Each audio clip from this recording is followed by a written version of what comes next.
পাতার যে অংশটা দেখতে পাচ্ছি সেখান থেকে যদি আমরা একটা ছোট অংশকে কেটে নিয়ে একটা অনুবীক্ষণ যন্ত্রের নিচে রাখি তাহলে হচ্ছে আমরা পাতার এই অংশটুকু দেখতে পাবো। তো এই অংশ যদি দেখি আমরা উপরে হচ্ছে মেসোফিল পার্টটা পাবো, এই টোটালটা হচ্ছে একটা পাতার মেসোফিল কোষ বা মেসোফিল টিস্যুর কথা যেটা বললাম। তার মধ্যে হচ্ছে এই যে আমরা এখানে কোষগুলো দেখতে পাচ্ছি এগুলো হচ্ছে আমাদের মেসোফিল কোষ।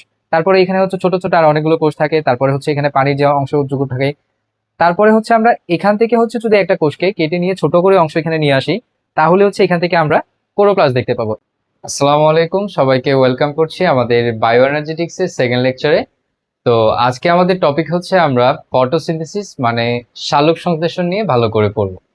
তো আমাদের শুরু করা যাক আজকের আমাদের টপিকে। প্রথমে যদি বলি আমাদের বিষয়টা হচ্ছে ফটোসিনথেসিস।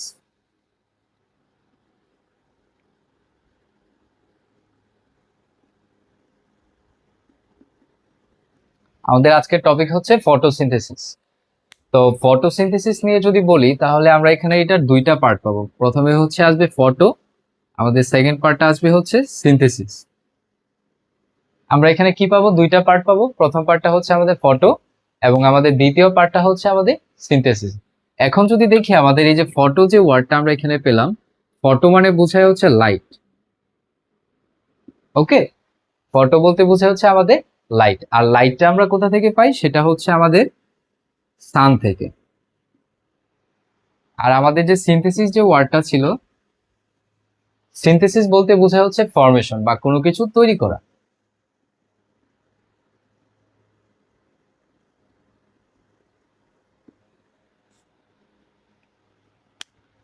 আর এখন যদি আমি সামগ্রিক বিষয়টা এখানে একটু দেখি যে আমাদের ফটোসিনথেসিসের মধ্যে যে লাইটটা ছিল, লাইট দ্যাট মিন্স লাইটটা বলতে বোঝায় হচ্ছে আমাদের এনার্জি,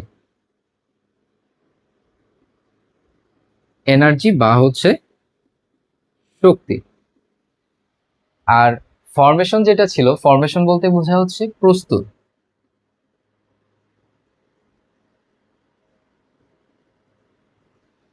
তাহলে এখানে বিষয়টা কি দাঁড়ালো? আমরা দেখতে পাচ্ছি যে আমাদের ফটোসিনথেসিস বলতে বোঝায় যে আমাদের শক্তির যে প্রস্তুতি বা আমাদের এনার্জি ফরমেশনের যে টোটাল প্রসিডিউরটা, সেটাকে আমরা হচ্ছে ফটোসিনথেসিস বলবো। হ্যাঁ, তো এখন ফটোসিনথেসিসটা হচ্ছে আমরা সবাই টুকটাক কম বেশি শুনেছি, কারণ আমাদের প্রিভিয়াস যে ক্লাসগুলো ছিল ওই প্রিভিয়াস ক্লাসগুলোতে হচ্ছে আমরা ফটোসিনথেসিস নিয়ে টুকটাক শুনেছি।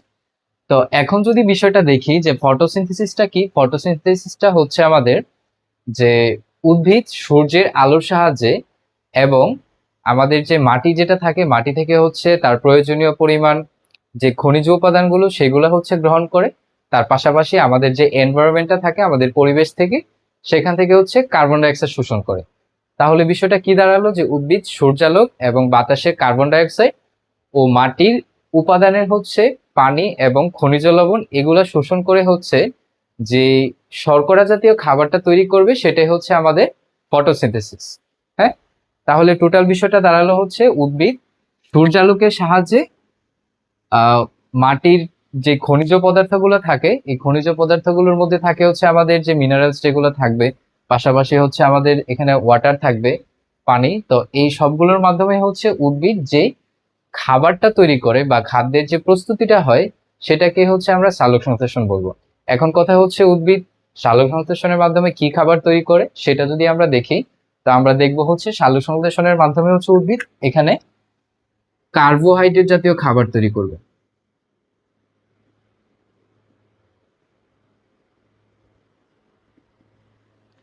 কার্বোহাইড্রেট মানে হচ্ছে আমাদের শর্করা জাতীয় খাবার তৈরি করবে।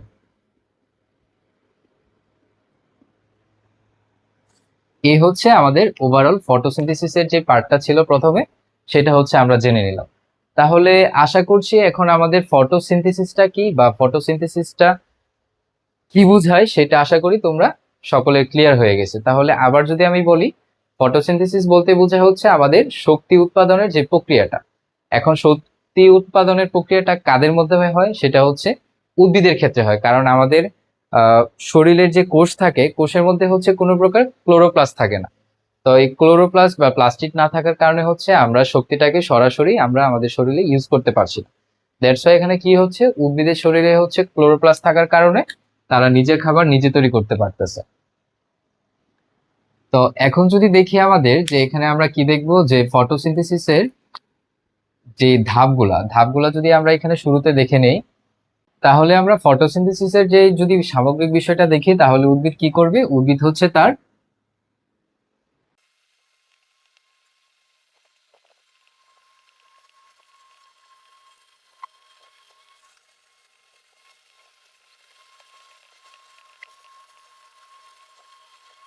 তাহলে যদি এখানে আমি দেখি যে আমরা এখানে কি কি দেখতে পেলাম, যে প্রথমে এই বিষয়টা আসবে সেটা হচ্ছে সূর্যের আলোর একটা বিষয় আসবে। তারপর যদি দেখি যে এখানে সূর্যের আলোর উপস্থিতিতে বাতাসে বিদ্যমান যে কার্বন ডাই অক্সাইড, তাহলে প্রথমে আমাদের কি কি প্রয়োজন হবে? প্রথমে হচ্ছে সূর্যের আলো প্রয়োজন হবে, দ্যাট মিনস সানলাইট। তারপরে কার্বন ডাই অক্সাইড প্রয়োজন হবে এবং মাটি থেকে পানি এবং খনিজ লবণ শোষণ করবে। এবং এটা বিষয়টা টোটাল প্রক্রিয়াটা কোথায় হবে? সেটা হচ্ছে পাতার মেসোফিল টিস্যুতে। কোথায় হবে বললাম? পাতার মেসোফিল টিস্যুতে। তারপর কি ধরনের খাবার তৈরি করবে? সেটা হচ্ছে আমাদের শর্করা জাতীয় খাবার তৈরি করবে। এই হচ্ছে আমাদের টোটাল সালোক সংশ্লেষণের যে মুখ্য বিষয়, যেটা সেটা হচ্ছে আমরা একটু দেখে নিলাম। তাহলে সালোক সংশ্লেষণে আমরা কি দেখতে পাচ্ছি? যে উদ্ভিদ সূর্যের আলোর উপস্থিতিতে বাতাসে বিদ্যমান কার্বন ডাই অক্সাইড এবং মাটি থেকে পানি ও খনিজ লবণ শোষণ করে পাতার মেসোফিল টিস্যুতে যে শর্করা জাতীয় খাবার তৈরি করবে, সেটাই হচ্ছে আমাদের সালোক সংশ্লেষণ। এই সালোক সংশ্লেষণটা হচ্ছে একটি অত্যন্ত জটিল এবং দীর্ঘমেয়াদী প্রক্রিয়া। হুম এই ক্ষেত্রে কি হয়? এই ক্ষেত্রে হচ্ছে আমাদের যে সোলার এনার্জি বা হচ্ছে আমাদের যে সৌরশক্তি যেটা থাকবে, এই সোলার এনার্জিটাকে হচ্ছে আমরা দেখতে পাবো যে কেমিক্যাল এনার্জিতে ট্রান্সফার করবে বা হচ্ছে এখানে ট্রান্সফরমেশন করবে হচ্ছে কেমিক্যাল এনার্জিতে। তাহলে বিষয়টি কি দাঁড়ালো? যে সোলার এনার্জি বা সৌরশক্তিটাকে হচ্ছে যখন রাসায়নিক শক্তিতে পরিণত করবে, তখন এই রাসায়নিক শক্তিটাই হচ্ছে আমরা আমাদের শরীরে পরবর্তীতে ব্যবহার করতে পারবো। এবং বিষয়টা কিভাবে হবে? উদ্ভিদ হচ্ছে এই সালোক সংশ্লেষণের মাধ্যমে তার নিজের খাবারটা নিজে তৈরি করবে এবং তার নিজস্ব বা তার নিজের শরীরের যে মেটাবলিক প্রক্রিয়া বা হচ্ছে যে রাসায়নিক প্রক্রিয়াগুলো ছিল, সেটা হচ্ছে সম্পাদন করার জন্য যতটুকু তার শক্তি প্রয়োজন, সেটা হচ্ছে তার গাছের পাতায়, তার পরবর্তীতে হচ্ছে তার কাণ্ডে, এবং তার হচ্ছে অন্যান্য যে পার্টগুলো ছিল সেগুলোর মধ্যে হচ্ছে সে সঞ্চয় করবে। এবং বাকি যে তার শক্তিটা ছিল, সেই শক্তিটা হচ্ছে তার ফল এবং তার ফুল, পাশাপাশি তার অন্যান্য যে অংশগুলো থাকে সেগুলোর মধ্যে হচ্ছে সঞ্চয় করবে। তো এই দুইটা প্রক্রিয়ার মধ্যে কেন হয় সেটা যদি আমরা দেখি, যে একটা তার নিজের জন্য ব্যবহার করার জন্য সে সঞ্চয় করছে, আর একটা হচ্ছে তার কাণ্ড, তার ফুল বা তার ফল বা তার পাতা, এগুলোতে হচ্ছে সঞ্চয় করছে। এবং আমরা যদি দেখি যে আমরা সবজি বা হচ্ছে আমরা উদ্ভিদ থেকে যে ফলমূল বা যেগুলো খাই, সেগুলোতে দেখতে পাবো যে আমরা বেশিরভাগ সময় হচ্ছে হয়তো আমরা পাতা বা হচ্ছে এটা লতা লতা যে অংশটুকু আছে সেটুকু খাই, নয়তো হচ্ছে আমরা তার ফলমূল খাই, তাই না? তো এই অংশটুকুতে হচ্ছে আমাদের শক্তিটা সঞ্চয় থাকে এবং পরবর্তীতে এটা যখন আমরা খাই, আমাদের শরীরে পরবর্তীতে এই উদ্ভিদের যে সঞ্চিত শক্তি সেটাই হচ্ছে আমাদের শরীরে চলে আসে। তারপরে হচ্ছে আমরা সেটা আমাদের মতো করে ব্যবহার করতে পারি। তো এই হচ্ছে আমাদের ওভারঅল ফটোসিনথেসিসের যে অংশটুকু। এবার যদি আমরা একবার এক নজরে পুরো অংশটুকুকে দেখে নিই, সেটা হচ্ছে ফটোসিনথেসিস বা হচ্ছে সালোক সংশ্লেষণ।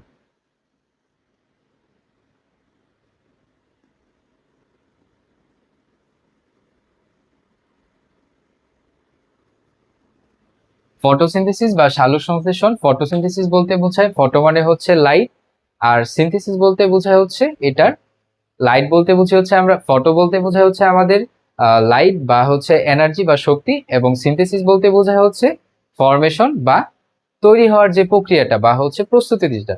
তাহলে আমাদের টোটাল বিষয়টা দাঁড়ালো হচ্ছে আমাদের ফটোসিনথেসিস বলতে আমরা বুঝবো যে আমাদের শক্তি উৎপাদনের যে প্রক্রিয়াটা, সেটা হচ্ছে ফটোসিনথেসিস। তারপরে এখানে আমরা এটা ডেফিনেশনটা দেখে নিলাম, যে সূর্যের আলোর উপস্থিতিতে বাতাসে বিদ্যমান কার্বন ডাই অক্সাইড এবং মাটি থেকে পানি এবং খনিজ লবণ, এগুলো সংগ্রহের মাধ্যমে বা শোষণের মাধ্যমে পাতার মেসোফিল টিস্যুতে যে শর্করা জাতীয় খাবারটা তৈরি হবে, সেটাই হচ্ছে আমাদের সালোক সংশ্লেষণ।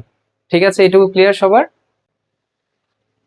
আচ্ছা, তাহলে এবার আমরা ফটোসিনথেসিসের প্রথম পার্টটা দেখে নিলাম।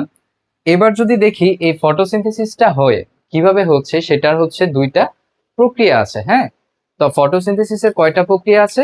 দুইটা প্রক্রিয়া।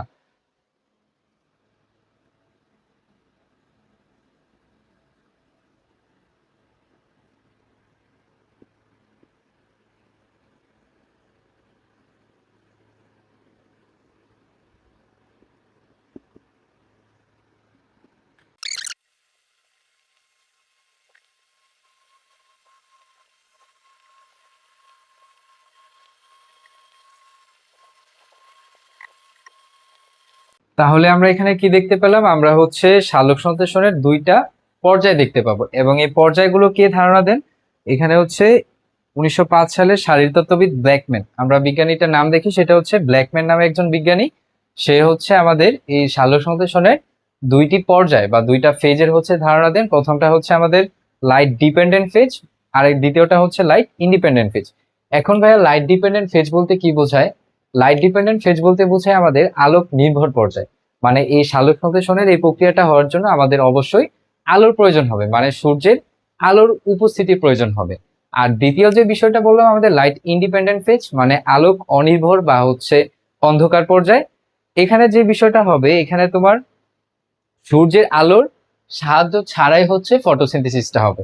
এখন যদি আমরা দেখি যে আমাদের দিনের যে 24 ঘন্টা সময়, এই 24 ঘন্টার মধ্যে কিন্তু একদম 24 ঘন্টা পর্যন্তই কিন্তু সূর্যের আলো থাকে না, তাই না? আমাদের দেখি যে দিনের অর্ধেক সময় হচ্ছে আমাদের আলো থাকে, আর বাকি অর্ধেক সময় হচ্ছে অন্ধকার থাকে। তো এখন হচ্ছে এরকম হয় যে দিনের বেলাতেও হচ্ছে অনেক সময় অন্ধকার পর্যায়টা হয়ে থাকে, বা লাইট ডিপেন্ডেন্ট আর ইন্ডিপেন্ডেন্ট ফেজ যেটা, এই দুইটা প্রক্রিয়া হয়ে থাকে, তবে দুইটা একসাথে হয় না। যদি দেখা যায় যে একটা পাতার মধ্যে হচ্ছে লাইট ডিপেন্ডেন্ট পর্যায় বা হচ্ছে আলোক নির্ভর পর্যায় যদি চলতে থাকে, তাহলে একই সময় হচ্ছে লাইট ডিপেন্ডেন্ট ফেজটা হবে না। মানে যখন হচ্ছে লাইট ডিপেন্ডেন্ট ফেজটা হবে তখন লাইট ইন্ডিপেন্ডেন্ট ফেজটা হবে না, আবার যখন লাইট ইন্ডিপেন্ডেন্ট ফেজটা হবে তখন লাইট ডিপেন্ডেন্ট ফেজ যেটা থাকবে সেটা হচ্ছে আমাদের বন্ধ থাকবে। তো এই হচ্ছে আমাদের ফটোসিনথেসিসের ওভারঅল প্রথম পর্যায়ে হচ্ছে যেই বেসিক যে অংশটুকু ছিল সেটা হচ্ছে আমাদের এই পর্যন্ত শেষ হয়ে গেছে। তো এখন হচ্ছে দেখবো যে ফটোসিনথেসিস প্রক্রিয়াটা কিভাবে হয়। আমরা প্রথমেই বলেছি যে এটা হচ্ছে একটি প্রক্রিয়া যেখানে হচ্ছে সূর্যের আলো বা হচ্ছে এই আলোক শক্তিটাকে হচ্ছে পরবর্তীতে আমাদের, বা সৌরশক্তিটাকে হচ্ছে পরবর্তীতে আমাদের রাসায়নিক শক্তিতে পরিবর্তন করে। তো এই রাসায়নিক শক্তিটাই হচ্ছে পরবর্তীতে আমাদের শরীরে ব্যবহার হয়। তো এখন আমরা হচ্ছে পরবর্তী যে অংশটুকু আছে সেটুকু হচ্ছে দেখব। তাহলে আমরা সালোক সংশ্লেষণের আমাদের পরবর্তী দ্বিতীয় যে পার্টটুকু ছিল সেটা যদি দেখি, আমাদের প্রথমে দেখতে হবে হচ্ছে সালোক সংশ্লেষণের যে প্রয়োজনীয় যে উপাদানগুলো ছিল, তার মধ্যে প্রথমে হচ্ছে ক্লোরোফিল, তারপরে হচ্ছে আলো মানে হচ্ছে লাইট যেটা আমাদের, তারপরে পানি, আর হচ্ছে কার্বন ডাইঅক্সাইড। এখন ক্লোরোফিলটা প্রথম লেখার কারণ হচ্ছে এই ক্লোরোফিল থাকার কারণে কিন্তু শুধুমাত্র কেবল আমাদের এই উদ্ভিদ যে প্রজাতিগুলো আছে, উদ্ভিদ প্রজাতিরা হচ্ছে তাদের খাবার গ্রহণ বা হচ্ছে তাদের নিজের খাবার নিজে তৈরি করার যে প্রক্রিয়াটা সেটা হচ্ছে করতে পারে। এই জন্য ক্লোরোফিলটা হচ্ছে আমাদের উদ্ভিদের ক্ষেত্রে সবচেয়ে গুরুত্বপূর্ণ উপাদান বলতে পারি, বা হচ্ছে আমাদের টোটাল যে জীবন্ত যে প্রাণী বা হচ্ছে যাদের জীবন আছে তাদের জন্য হচ্ছে এই ক্লোরোফিলটা খুবই গুরুত্বপূর্ণ। কারণ এর মাধ্যমে হচ্ছে আমরা দেখি যে এখানে কি হয়, সে নিজের খাবার নিজে তৈরি করতে পারে। তারপর যেটা প্রয়োজন সেটা হচ্ছে আমাদের আলো, তারপরে প্রয়োজন হচ্ছে পানি, এবং পরবর্তীতে প্রয়োজন হচ্ছে কার্বন ডাইঅক্সাইড। তো এই হচ্ছে আমাদের সালোক সংশ্লেষণের যে প্রয়োজনীয় যে উপাদানগুলো ছিল সেগুলো আমরা দেখে নিলাম। তারপরে যদি এবার আমাদের যে কেমিক্যাল যে প্রসিডিউরটুকু ছিল বা হচ্ছে আমাদের যে রাসায়নিক বিক্রিয়াটুকুর কথা আমরা বলেছি যে এটা একটা রাসায়নিক বিক্রিয়ার মাধ্যমে সম্পাদন হয়, সেখানে যদি দেখি আমরা এই যে কার্বন ডাইঅক্সাইডের কথা বলেছি, বায়ুমণ্ডল থেকে হচ্ছে উদ্ভিদ কি করে, তার কার্বন ডাইঅক্সাইড শোষণ করে। তো এই প্রথমে হচ্ছে আমাদের কার্বন ডাইঅক্সাইড, তার পাশাপাশি হচ্ছে যে পানি যেটা তার মূলের মাধ্যমে হচ্ছে সে মাটি থেকে শোষণ করে, আর হচ্ছে আলো আর ক্লোরোফিলের উপস্থিতিতে এই দুইটার মাধ্যমে হচ্ছে সে এই যে আমরা যে অংশটুকু দেখতে পাচ্ছি এটার নাম হচ্ছে গ্লুকোজ,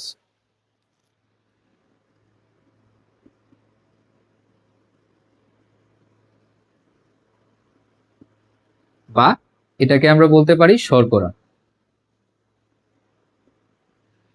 এখানে গ্লুকোজ জাতীয় বা হচ্ছে শর্করা জাতীয় খাবার তৈরি করবে।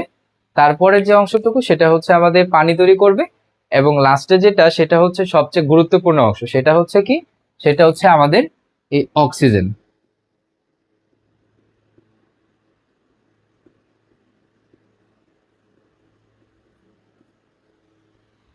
অক্সিজেনটা কেন সবচেয়ে গুরুত্বপূর্ণ বলার কারণ হচ্ছে আমরা এই যে প্রতিনিয়ত নিঃশ্বাস নিচ্ছি, হ্যাঁ, তারপরে হচ্ছে নিঃশ্বাসটাকে ছাড়ছি।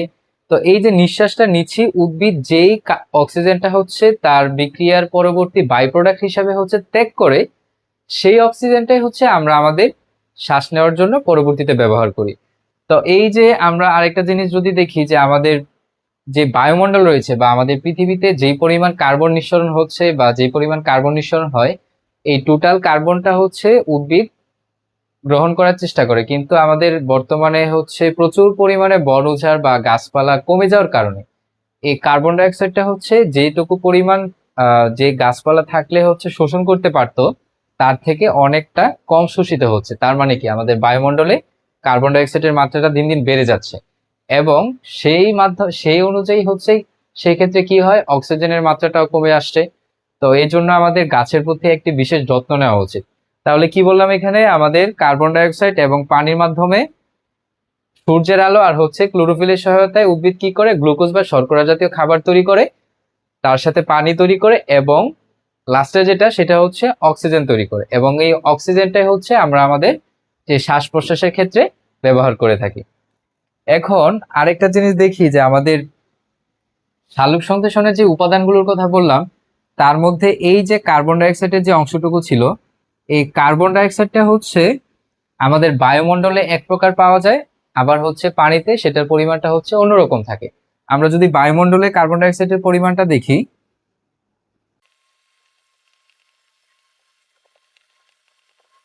আচ্ছা, তো আমরা এখানে কি দেখতে পেলাম, আমাদের বায়ুমণ্ডলে কার্বন ডাই অক্সাইডের পরিমাণ হচ্ছে 0.03%, এবং আমাদের পানিতে হচ্ছে কার্বন ডাই অক্সাইডের পরিমাণ 0.3%।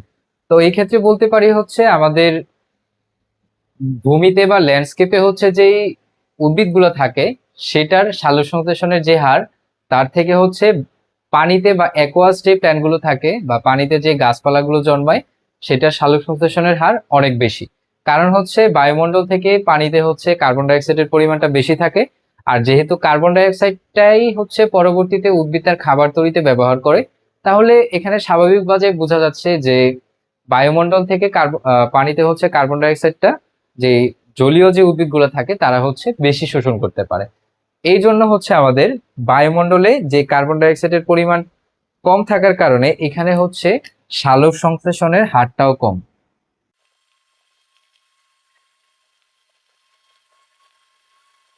তাহলে আমরা স্বাভাবিকভাবে বলতে পারি যে আমাদের বায়ুমণ্ডলে যেই ফটোসিনথেসিস বা সালোক সংশ্লেষণের যে হারটা, সেটা থেকে হচ্ছে আমাদের পানিতে বা অ্যাকোয়াস প্ল্যান্টের যে সালোক সংশ্লেষণের যে হারটা, সেটা হচ্ছে তুলনামূলক কিছুটা পরিমাণ বেশি। হ্যাঁ, তো এখানে আমরা যদি দেখি তাহলে সালোক সংশ্লেষণের কি কি অংশ দেখতে পারলাম। প্রথমে দেখলাম হচ্ছে এখানে তার প্রয়োজনীয় যে উপাদানগুলো ছিল, প্রথমে ছিল ক্লোরোফিল, তারপরে হচ্ছে আলো, পানি এবং হচ্ছে কার্বন ডাই অক্সাইড। এগুলো নিয়ে কি করে, এগুলো হচ্ছে সে তার কার্বন ডাই অক্সাইড, পানি, তারপরে হচ্ছে আলো, ক্লোরোফিল, এটা সহায়তায় হচ্ছে সে গ্লুকোজ জাতীয় খাবার তৈরি করে, সেই সাথে হচ্ছে 6 মলিকিউলস ওয়াটার আয়ন তৈরি করে, এবং 6 মলিকিউলস অফ অক্সিজেন হচ্ছে সে হচ্ছে বাই প্রোডাক্ট হিসেবে রিলিজ করে, এবং সেই অক্সিজেনটাই হচ্ছে পরবর্তীতে আমরা আমাদের রেসপিরেশনের ক্ষেত্রে ইউজ করি। আর পরবর্তীতে দেখলাম যে আমাদের বায়ুমণ্ডলে যে কার্বন ডাইঅক্সাইডের যে পরিমাণটা ছিল সেটা থেকে আমাদের পানিতে কার্বন ডাইঅক্সাইডের পরিমাণটা হচ্ছে তুলনামূলক একটু বেশি। এই জন্য হচ্ছে আমাদের বায়ু নর্মালি ভূমিতে যে উদ্ভিদগুলো থাকে সেগুলোর যে সালোক সংশ্লেষণের যে হারটা, সেটা থেকে পানিতে যেই উদ্ভিদগুলো থাকে বা জলীয় যে উদ্ভিদগুলো রয়েছে সেগুলোর সালোক সংশ্লেষণের হার অনেকটা বেশি। তাহলে আশা করি এই অংশটুকু তোমরা মোটামুটি বুঝতে পেরেছো। তো এবার হচ্ছে আমরা দেখবো যে আমাদের সালোক সংশ্লেষণের যে প্রক্রিয়াটা ছিল, আমরা প্রথমে একটু আগে বলেছি যে এটার হচ্ছে দুইটা প্রক্রিয়া ছিল। প্রথমটা হচ্ছে আমাদের লাইট ডিপেন্ডেন্ট ফেজ বা হচ্ছে আলোক নির্ভর পর্যায়, আর আমাদের দ্বিতীয়টা যেটা ছিল সেটা হচ্ছে লাইট ইন্ডিপেন্ডেন্ট ফেজ বা হচ্ছে আলোক নিরপেক্ষ পর্যায়। মানে একটা হচ্ছে আলোর সাহায্যে বা আলোর উপস্থিতিতে সরাসরি হবে, আর একটা হচ্ছে আলোর প্রয়োজনীয়তা বা হচ্ছে আলোর অনুপস্থিতিতে বা আলোক মাধ্যম ছাড়াই হচ্ছে তাদের সালোক সংশ্লেষণ প্রক্রিয়াটা চলবে। তো এই যে আমরা দুইটা এখানে প্রক্রিয়া দেখতে পাই, এই দুইটা প্রক্রিয়া বা দুইটা পর্যায়কে হচ্ছে নামকরণ করেছে বা দুইটা পর্যায়ে ভাগ করেছে হচ্ছে আমাদের একজন ইংরেজ শারীরতত্ত্ববিদ ব্ল্যাকম্যান। কার কথা বললাম? ইংরেজ শারীরতত্ত্ববিদ ব্ল্যাকম্যান হচ্ছে 1905 সালে এই দুইটি পর্যায়কে ভাগ করেন। ইংরেজ শারীরতত্ত্ববিদ ব্ল্যাকম্যান হচ্ছে 1905 সালে এই দুটি পর্যায়কে ভাগ করেন। এই জন্য হচ্ছে আমরা এখানে কয়টা পর্যায় দেখতে পাইলাম, আমরা হচ্ছে এখানে দুইটি পর্যায় দেখতে পেলাম। তো এখানে হচ্ছে নিচে একটা চিত্র দেখতে পাচ্ছ। তো এই চিত্রটা হচ্ছে মেনলি আমাদের একটা পাতা থেকে পরবর্তী সময়ে আমরা যদি পাতার একটা অংশকে ছোট একটা পাতার যে অংশটা দেখতে পাচ্ছি সেখান থেকে যদি আমরা একটা ছোট অংশকে কেটে নিয়ে একটা অনুবীক্ষণ যন্ত্রের নিচে রাখি তাহলে হচ্ছে আমরা পাতার এই অংশটুকু দেখতে পাবো। তো এই অংশ যদি দেখি আমরা উপরে হচ্ছে মেসোফিল পার্টটা পাবো, এই টোটালটা হচ্ছে একটা পাতার মেসোফিল কোষ বা মেসোফিল টিস্যুর কথা যেটা বললাম। তার মধ্যে হচ্ছে এই যে আমরা এখানে কোষগুলো দেখতে পাচ্ছি এগুলো হচ্ছে আমাদের মেসোফিল কোষ। তারপরে এখানে হচ্ছে ছোট ছোট আর অনেকগুলো কোষ থাকে, তারপরে হচ্ছে এখানে পানির যে অংশটুকু থাকে।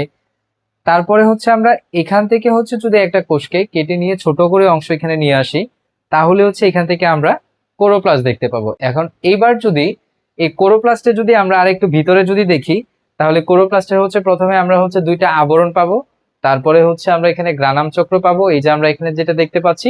আর ভিতরে যে অংশটুকু ছিল সেই অংশটুকু হচ্ছে আমাদের স্টোমা। তো মেইনলি হচ্ছে আমাদের এই শালক সংশ্লেষণটা বললাম যে পাতার মেসোফিল টিস্যুতে হয়। এই মেসোফিল টিস্যু হয়ে এখানে পরবর্তী একদম শেষ পর্যায়ে হচ্ছে এই ক্লোরোপ্লাস্টের মধ্যে হচ্ছে আমাদের এই সালোক সংশ্লেষণ প্রক্রিয়া হচ্ছে টোটাল প্রক্রিয়াটা হচ্ছে সম্পন্ন হয়ে থাকে, এবং এখান থেকে হচ্ছে আমাদের যেই এটিপি যেটা আমরা পড়েছি এটিপি হচ্ছে উৎপন্ন হয়। এই এটিপিটার হচ্ছে আবার আমরা দুইটা পর্যায়ে দেখতে পাবো। একটা হচ্ছে আমাদের জানি যে অ্যাডেনোসিন ডাইফসফেট থেকে অ্যাডেনোসিন ট্রাইফসফেট তৈরি হয়, আবার পুনরায় অ্যাডেনোসিন ট্রাইফসফেট থেকে এটা ঘুরে অ্যাডেনোসিন ডাইফসফেটে চলে আসে। তো প্রথমে যখন দেখবো যে এডিপির সাথে হচ্ছে নতুন করে আরেকটা ফসফেট অ্যাড হয়ে যখন কি হবে এটিপি তৈরি হবে, তো এই এডিপি থেকে এটিপি তৈরির টোটাল যে বিক্রিয়াটা বা যে প্রক্রিয়াটা সেটাকে আমরা বলবো হচ্ছে ফসফোরাইলেশন। কি বলবো আমরা? ফসফোরাইলেশন। আবার হচ্ছে এই যে এটিপি থেকে পরবর্তীতে হচ্ছে কি হবে, একটা ফসফেট হচ্ছে বের হয়ে যাবে, এবং এই ফসফেটটা যেটা বেরিয়ে আসবে সেটা থেকে হচ্ছে পরবর্তীতে আমাদের শরীরে শক্তিটা আমরা হচ্ছে পাবো, এবং সেটাকে বলা হয় হচ্ছে ডিফসফোরাইলেশন। তাহলে কি বললাম? এই যে এডিপি থেকে হচ্ছে এটিপি তৈরির প্রক্রিয়াকে বলে হচ্ছে ফসফোরাইলেশন। আবার আমাদের হচ্ছে এই এটিপি থেকে আবার পুনরায় এই এডিপি তৈরির যে প্রক্রিয়াটা সেটাকে আমরা বলবো হচ্ছে ডিফসফোরাইলেশন। ওকে, তো আশা করি এই অংশটুকু তোমাদের সবাই বুঝেছো। যদি এখানে কোনো সমস্যা থাকে তাহলে বলতে পারো। যে আমরা এখানে দুইটা অংশ দেখলাম, একটা হচ্ছে সালোক সংশ্লেষণের প্রক্রিয়ার, একটা হচ্ছে লাইট ডিপেন্ডেন্ট ফেজ, আর একটা হচ্ছে আমাদের লাইটের ইন্ডিপেন্ডেন্ট ফেজ। তো দুইটা মাধ্যমে হচ্ছে একটা লাইট ডিপেন্ডেন্ট মানে আলোর সাহায্য নিয়ে হয় বা আলোর উপস্থিতিতে হয়, আরেকটা হচ্ছে আমাদের আলোক নিরপেক্ষ পর্যায় বা হচ্ছে অন্ধকার পর্যায়, সেটা হচ্ছে আলোর অনুপস্থিতি ছাড়া বা আলোর হচ্ছে প্রয়োজনীয়তা ছাড়াই হচ্ছে তার সালোক সংশ্লেষণের যে প্রক্রিয়াটা সেই প্রক্রিয়াটা হচ্ছে সে কমপ্লিট করে থাকে। আজকের লেকচারে হচ্ছে আমরা এই পর্যন্তই রাখবো, এবং আমাদের পরবর্তী লেকচারে হচ্ছে আমরা এখানে আমাদের যে লাইট ডিপেন্ডেন্ট ফেজ এবং লাইট ইন্ডিপেন্ডেন্ট ফেজের টোটাল যে প্রক্রিয়াটুকু আছে, কিভাবে হচ্ছে আলোক নির্ভর পর্যায়ে হচ্ছে সালোক সংশ্লেষণ প্রক্রিয়াটা হয়, এবং কিভাবে হচ্ছে আলোক নিরপেক্ষ প্রক্রিয়ায় হচ্ছে সালোক সংশ্লেষণটা হয়, সেটা হচ্ছে আমরা বিস্তারিত দেখব। তো আজকে এই পর্যন্তই থাক আমাদের প্রথম লেকচার এবং দ্বিতীয় লেকচারে যেটুকু আমরা পড়ালাম। তো আশা করি তোমরা সবাই এটা বুঝতে পেরেছো, এবং তোমরা সবাই হচ্ছে এটা মনোযোগ দিয়ে বই থেকে পড়ে নিবে, বাকি যেটা অংশটুকু আছে সেটা হচ্ছে কমপ্লিট করে নিবে। তো এই পর্যন্ত সকলে ভালো থাকো, সুস্থ থাকো, এবং তোমাদের সাথে দেখা হবে হচ্ছে আমাদের পরবর্তী লেকচারে। সবাইকে ধন্যবাদ।